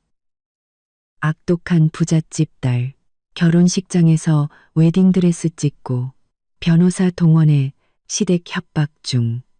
포뉴, 내용은 사실을 완전히 왜곡하여 자신을 아들을 위해 헌신했지만 오히려 계산에 당한 비련의 시어머니로 포장했습니다. 그녀는 그 2억은 제가 자발적으로 동생을 돕겠다고 제안한 것이며 결혼식에서는 그저 저에게 착하고 대범한 모습을 보일 기회를 준 것뿐이라고 주장했습니다. 하지만 제가 갑자기 변심하여 웨딩드레스를 찢는 미친 짓을 벌였고 그 목적은 강씨 집안이 준 예단비 5천만 원을 가로채기 위함이었다고 했죠. 그래서는 저희 집안의 배경을 암시하며 변호사와 결탁하여 소송으로 성실한 서민 가정을 죽이려 한다고 썼습니다. 글솜씨는 조악하고 논리는 엉망이었지만 제목이 자극적이고 내용이 막장이라 순식간에 많은 사람의 이목을 끌었습니다. 이거 진짜임? 대박 반전인데? 만약 사실이면 저 신부 소름 돋는다. 양쪽 증거 나올 때까지 존버. 저는 그 글을 보고 기가 막혀 웃었습니다. 정말 뻔뻔하고 반성의 기미라고는 없었죠. 다행히 저는 미리 준비를 해두었습니다. 이 변호사님의 조언에 따라 우리는 즉시 반박하지 않고 그 글이 반나절 정도 퍼지도록 내버려 두었습니다. 더 많은 사람이 김미숙의 가소로운 연기를 보게 한 거죠. 동시에 저는 미디어 운영에 능한 친구에게 부탁해 반격 자료를 준비했습니다. 글의 인기가 오르고 의심의 목소리와 증거를 요구하는 여론이 높아졌을 때 반격이 시작되었습니다. 지역에 팔로워가 꽤 있는 몇몇 생활정보 및 연애 블로거들이 거의 동시에 증거가 담긴 포스팅을 올렸습니다. 팩트체크 막장 시어머니의 거짓말, 카톡 원본 공개, 결혼식장 진실게임, 시어머니, 며느리 결혼자금, 지시, 2억 강탈시도, 현장 재구성. 포스팅에는 저와 김미숙의 카톡 대화 캡처가 선명하게 올라갔습니다. 핵심 정보는 가렸지만 대화 내용은 그대로였죠. 그녀가 어떻게 떠보고 돈을 빌려달라고 요구했으며 제가 어떻게 단호하게 거절했는지가 시간 순서대로 명확히 드러나 그녀의 자발적 제안 주장을 산산조각 냈습니다. 다음으로는 결혼식 사회자의 원본 식순 캡처가 올라갔습니다. 거기에는 시어머니의 발표 순서가 없었죠. 이것은 강씨 집안과 사회자가 짜고 친 기습 공격이었음을 증명했습니다. 마지막으로는 편집된 음성 파일이 공개되었습니다. 거기에는 김미숙의 격분한 목소리가 똑똑히 담겨 있었죠. 박지연 걔가 전에 동의했던 거라고. 걔가 말을 바꾼 거야.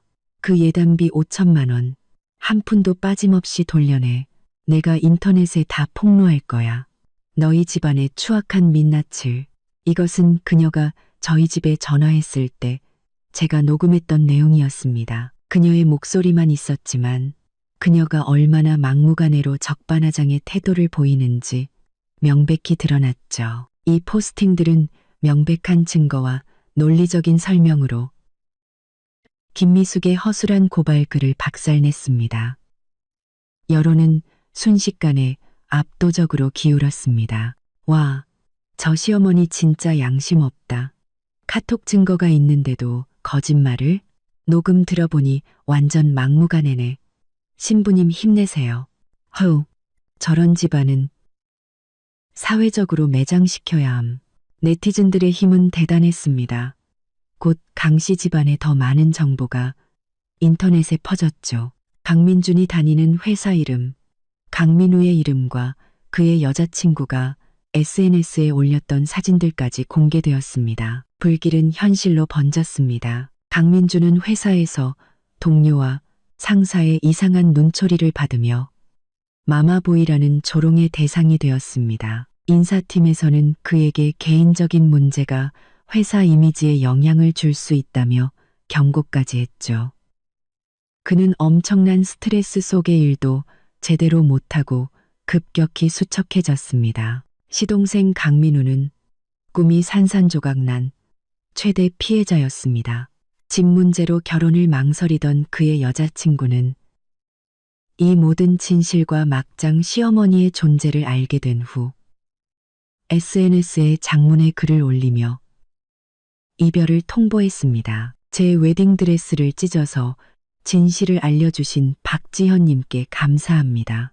며느리 등쳐서 작은 아들 뒷바라지하려는 집안에 시집갈 뻔했네요. 이별해서 행복합니다. 이 이별 선언은 널리 퍼지며 강씨 집안을 치욕의 기둥에 못 박았습니다. 강민우는 집도 여자친구도 잃고 웃음거리가 되었죠. 그는 엄마를 원망하지 못하고 모든 화를 무능한 형 강민준에게 쏟아냈습니다. 강씨 집안 내부는 형제간의 다툼으로 끊임없이 시끄러웠습니다. 김미숙은 여론을 뒤집으려다 제 발등을 찍은 셈이 되었죠. 그녀가 올린 글에는 조롱과 비난 댓글만 가득했고 동네에서는 이웃들의 경멸, 어린 시선을 피해 다녀야 했습니다. 늘 침묵하던 강성국 씨는 이 모든 압박과 집안 싸움 속에서 결국 고혈압으로 쓰러져 병원에 입원했습니다. 강씨 집안은 완전히 명예를 잃고 안팎으로 고립되어 아수라장이 되었습니다. 이 변호사님은 적절한 시점에 강민준에게 두 번째 전화를 걸었습니다. 목소리는 차분했지만 최후 통첩의 의미를 담고 있었죠. 강민준 씨, 여론 상황은 보셨을 겁니다. 계속 버티는 건 당신들에게 아무런 이득이 없습니다. 이번 주 금요일까지 우리 조건에 동의한다는 답변이 없으면 다음 주 월요일에 정식으로 소송을 제기하겠습니다. 그때는 모든 증거가 법정에 제출될 겁니다. 잘 생각하세요. 이때의 강민준에게는 더 이상 망설일 힘도 남아있지 않았습니다. 가정은 붕괴했고 직장은 위태로웠으며 사회적 매장이 눈앞에 있었습니다. 그는 거의 애원하듯 말했습니다. 변호사님, 시간을 조금만 더 주십시오. 제가 엄마를 설득해 보겠습니다. 시간은 없습니다. 강민준 씨. 이 변호사님이 냉정하게 말을 끊었습니다. 결정은 당신들이 하는 겁니다. 그리고 제 의뢰인 박지연 씨의 태도는 매우 단호합니다. 당신들이 우리 조건을 전부 수용하지 않는 한 합의는 없습니다. 전화를 끊고 강민준은 병상에 누워 한숨 쉬는 아버지와 여전히 욕을 퍼붓는 어머니, 그리고 자신을 노려보는 동생을 보며 깊은 절망과 후회에 빠졌습니다. 만약 그때 엄마의 황당한 제안을 단호히 거절했더라면, 만약 결혼식장에서 지연이를 보호했더라면, 하지만 만약은 없었습니다. 그는 강씨 집안에 더 이상 물러설 곳이 없다는 것을 알았습니다. 굴복하거나 완전히 파멸하거나 이 모든 것을 저는 차갑게 지켜보고 있었습니다. 조금의 동정도 없이 그저 인과응보라는 생각뿐이었죠. 그들이 저를 계산할 때 오늘 같은 날이 오리라고는 생각지 못했을까요? 강씨 집안의 체면은 이번 여론전에서 완전히 땅에 떨어져 진흙 속에 처박혔습니다. 하지만 아직 충분하지 않았습니다. 금요일 이 변호사님이 정한 마지막 시한이었습니다. 저는 하루 종일 초조했습니다. 마음이 약해져서가 아니라 마지막 심판을 기다리는 듯한 긴장감 때문이었죠. 강씨 집안, 특히 강민준이 마지막 발악을 할 것이라고 예상했습니다. 오후 4시 제 휴대폰이 울렸습니다. 모르는 지역 번호였죠. 강민준의 회사 부서장이었습니다. 그는 곤란한 목소리로 강민준의 상태가 매우 안 좋으니 와서 좀 달래줄 수 없겠냐고 물었습니다. 저는 냉소했습니다. 직장을 빌미로 저를 압박해 저를 지옥으로 밀어넣을 뻔한 남자를 위로하라고요? 저는 정중하지만 단호하게 거절했습니다. 부장님, 저와 강민준 씨의 일은 법적으로 해결 중입니다. 그의 감정 문제는 그나 그의 가족이 책임져야 할 일입니다. 회사에 폐를 끼쳐 죄송하지만 제가 할 수 있는 일은 없습니다. 하지만 저는 그들의 절박함을 과소평가했습니다. 오후 5시쯤 저는 잠시 바람을 쐬러 아파트 단지 입구로 나갔습니다. 바로 그때 익숙하지만 초췌한 형체가 어둠 속에서 튀어나와 제 앞을 막아섰습니다. 강민준이었습니다. 그는 완전히 다른 사람처럼 수척해져 있었죠. 지연아. 그의 목소리는 쉬어 있었고 울음이 섞여 있었습니다. 드디어 만났네. 저는 반사적으로 한 걸음 물러서며 주머니 속 휴대폰의 녹음 버튼을 눌렀습니다. 지연아, 제발 몇 분만. 내가 잘못했어. 정말 잘못했어. 우리 엄마가 잘못한 거 알아.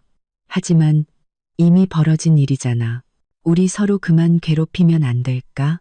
서로 괴롭히다니. 정말 기가 막힌 단어 선택이었습니다.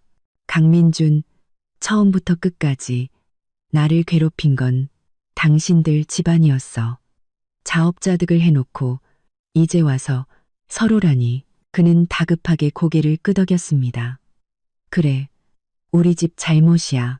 인터넷에서 우리를 그렇게 욕하고 아버지는 병원에 쓰러지시고 동생은 파혼당하고 나도 회사에서 얼굴을 못 들고 다녀. 우리 벌 받을 만큼 받았잖아. 제발 우리 좀 봐주면 안 돼? 당신들을 봐주라고? 저는 그를 차갑게 쏘아봤습니다. 그럼 그때 무대 위에서 당신들 가족에게 바보 취급당하던 나는 누가 봐줬는데? 제가 그의 아픈 곳을 찌르자 그의 얼굴이 불그락푸르락해졌습니다. 그는 막다른 길에 몰린 듯 갑자기 격분하며 그동안 숨겨왔던 본심을 드러냈습니다. 그래, 내가 무능하고 나약했어. 하지만 그건 우리 엄마잖아.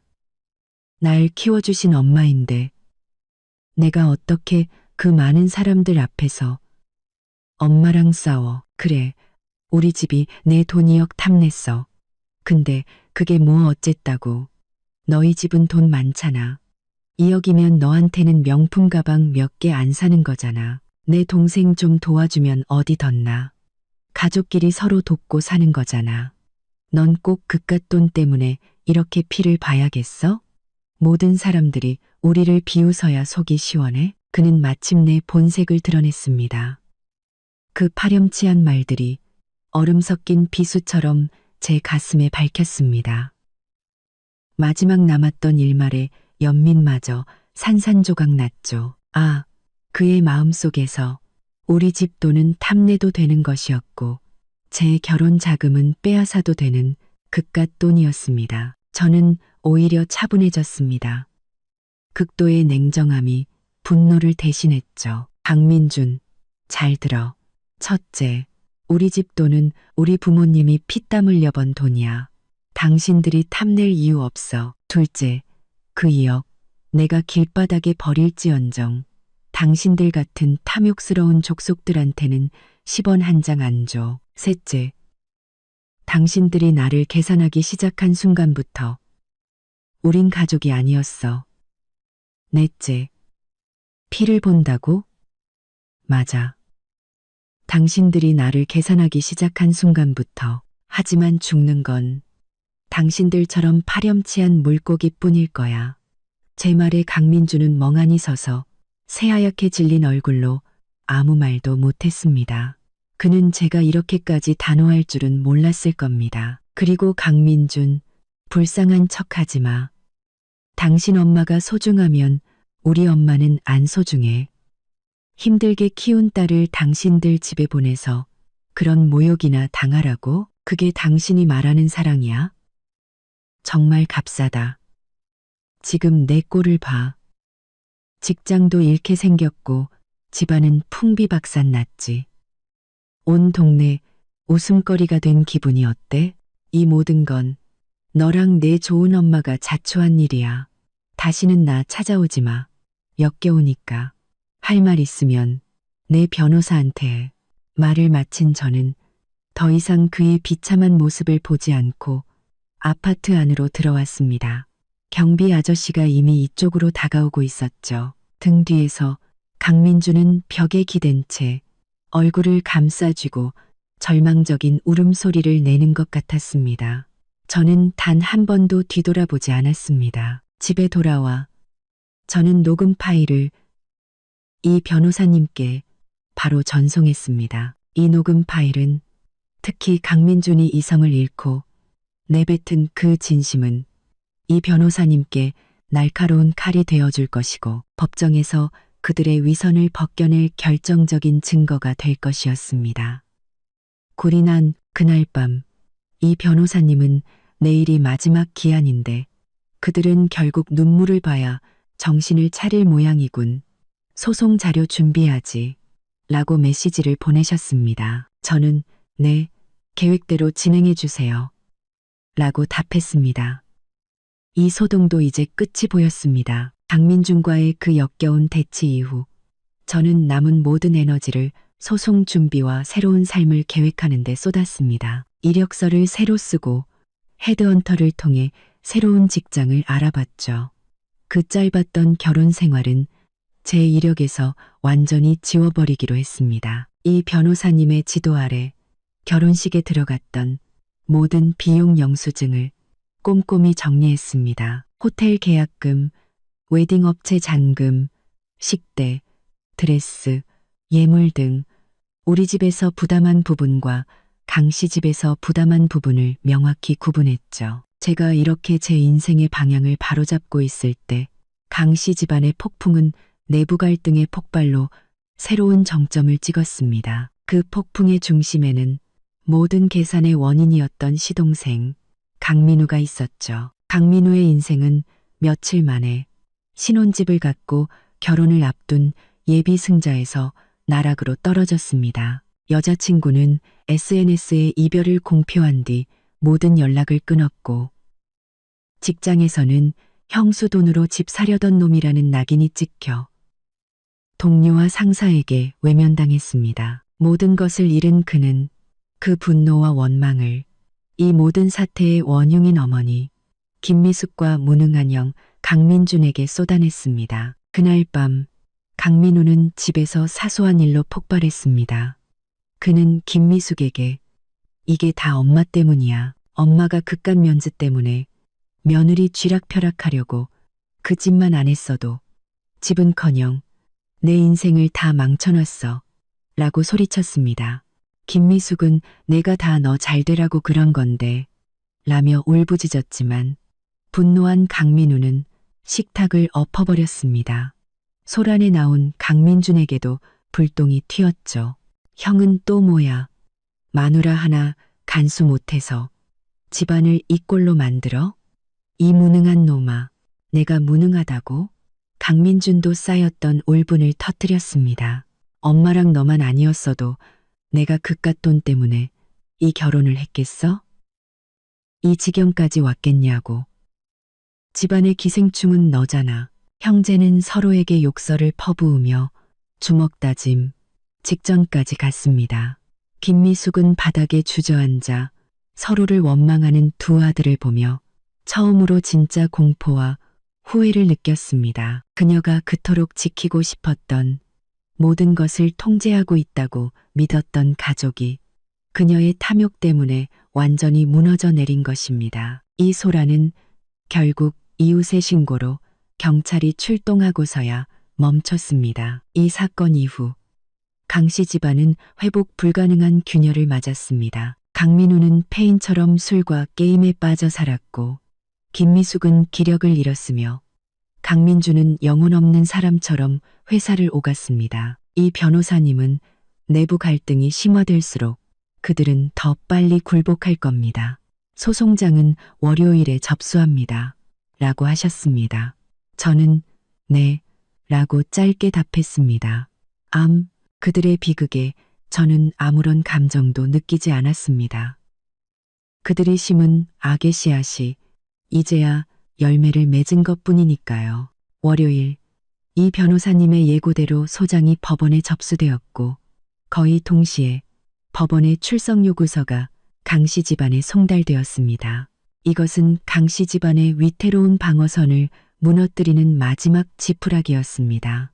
법원의 공식적인 개입은 그들에게 더 이상 피할 곳이 없다는 것을 의미했죠. 강성국 씨는 병상에서 소식을 듣고 민준아, 항복하자. 더 이상은 안 된다. 이 집안 정말 끝장나겠다. 라며 눈물을 흘렸다고 합니다. 강민주는 회사에서 법원 등기를 받고 동료들의 이상한 시선 속에서 화장실로 달려가 한참을 나오지 못했다고 합니다. 그리고 김미숙은 마지막 발악으로 저희 부모님 아파트 단지 앞에서 드러누워 소란을 피웠습니다. 사돈어른 나오세요. 당신 네 딸이 우리 집안 다 죽입니다. 라며 울부짖었죠. 하지만 아빠는 침착하게 이 변호사님과 경비실에 연락하셨습니다. 곧이어 도착한 이 변호사님은 김미숙 앞에서 법원 서류를 펼쳐 보이며 그녀의 행동이 소송에 불리한 증거로 추가될 것이라고 냉정하게 경고했습니다. 이어서 도착한 경찰은 그녀에게 공공질서 문란을 이유로 즉시 떠나지 않으면 연행하겠다고 통보했죠. 변호사와 경찰, 그리고 주변의 비난 어린 시선에 김미숙의 마지막 저항은 처참하게 막을 내렸습니다. 그녀는 잿빛 얼굴로 경찰의 호위 아래 쫓겨나듯 사라졌습니다. 그날 오후 강민주는 완전히 무너진 목소리로 이 변호사님께 전화를 걸었습니다. 변호사님, 저 강민준입니다. 저희 합의하겠습니다. 내용 증명에 있는 모든 조건을 수용하겠습니다. 전화기 너머 이 변호사님의 목소리는 모든 것을 예상했다는 듯 평온했습니다. 알겠습니다.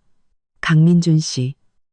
합의서를 준비해서 보내드리죠. 탐욕으로 시작된 그들의 계획은 결국 그들 자신의 삶을 산산조각 내는 것으로 끝을 맺었습니다. 합의 절차는 놀라울 정도로 신속하게 진행되었습니다.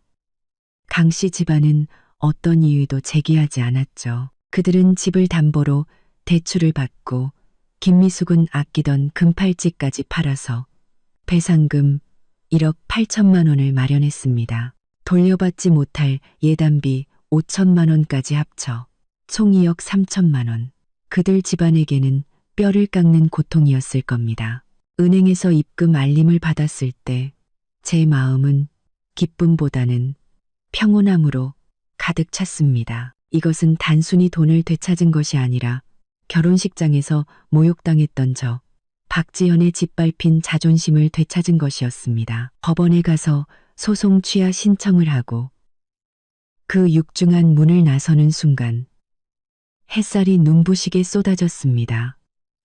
가슴을 짓누르던 거대한 돌덩이가 마침내 사라진 기분이었습니다. 이혼 서류를 정리하던 날, 강민주는 저를 쳐다보지도 못하고 영혼 없는 인형처럼 서류에 도장만 찍었습니다. 그리고 푸악한고 그렇고 강민준을 도장만 찍었습니다. 이혼 신고서가 처리되고 법적으로 남남이 되었을 때 저는 오히려 옅은 미소를 지으며 감사합니다 라고 말했습니다. 이제 정말 각자의 길을 가게 된 겁니다. 아니, 저는 기쁨을 향해 나아갈 것이고 그는 저와 아무런 상관이 없게 된 거죠. 민원실을 나와 강민주는 제게 무슨 말을 하려다 결국 고개를 떨구고 비틀거리며 사라졌습니다. 저는 단 한 번도 뒤돌아보지 않고 제 차에 올라탔습니다.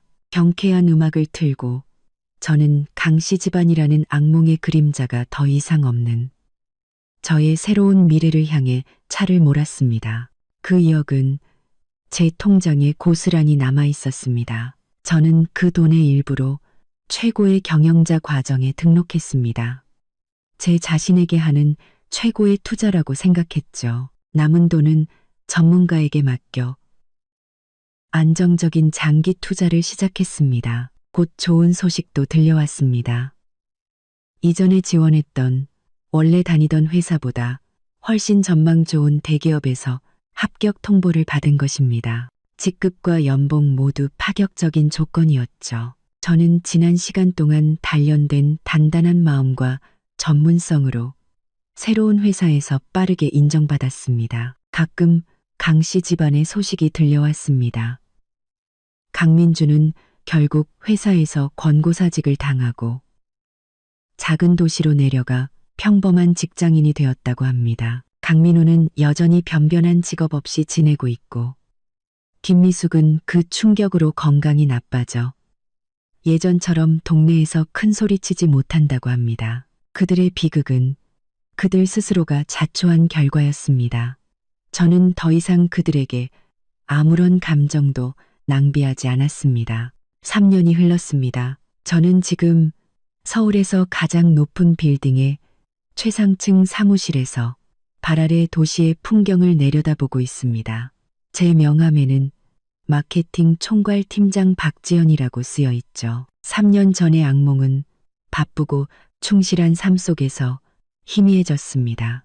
저는 일에 몰두했고 제 능력을 증명해냈습니다. 과거의 상처는 저를 더 강하고 더 현명하게 만들었습니다. 얼마 전 한 비즈니스 파티에서 저는 몇 년 전 안면이 있던 파트너사 대표님을 우연히 만났습니다. 그는 제게 다가와 진심 어린 존중과 감탄이 담긴 눈빛으로 말했습니다. 박 팀장님, 몇 년 못 본 사이에 정말 대단해지셨네요. 아까 발표하시는 걸 보니 정말 인상 깊었습니다. 그는 미소 지으며 혹시 괜찮으시다면 다음번에 친구로서 커피 한잔 할 수 있는 영광을 주시겠습니까? 라고 물었습니다. 저는 그의 눈에서 계산 없는 순수한 호감과 존중을 보았습니다. 저는 미소 지으며 그의 명함을 받았습니다. 감사합니다.